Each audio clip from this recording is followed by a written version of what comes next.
রুটিটা খেয়ে নে। থ্যাংক ইউ দিদি। কি ব্যাপার, গলাটা কেমন চেনা চেনা লাগলো না?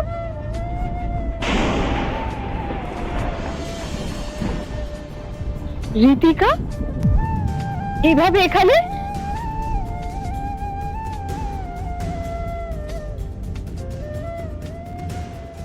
কি হলো মা, তুমি এখানে এভাবে রয়েছো?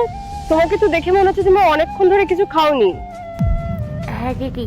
আল্লাহ তুমি তাদেরকে মাফ কইরা দিও যারা ইসলামিক ভিডিওগুলো সামনে দেখলো উপরে টান মাইরা চইলা যায় আর মনে মনে নাচ গানের ভিডিওগুলো খুঁজে বেড়ায়। কালকে কিছু খাইনি আমি। কিন্তু তুমি কাল থেকে কিছু খাওনি কেন? তোমার বাবা মা নেই আর তুমি এভাবে এই ফুটপাতে শুয়ে রয়েছো, তোমার তো শরীর খারাপ হয়ে যাবে। দিদি আমার এখানে থাকতে একদমই ভালো লাগে না, কিন্তু কি বার করবো, এটা তো আমার বাধ্যতা। কিন্তু মা, তোমার এমন কি বাধ্যতা হলো যে এই অবস্থায় এখানে রয়েছো? তোমার মা বাবা আছে যখন তুমি তাদের কাছে গিয়ে থাকো। না না দিদি, আমার তো মা বাবা আছে, কিন্তু সে অনেক বড় ঘটনা, তুমি জেনেই বা কি।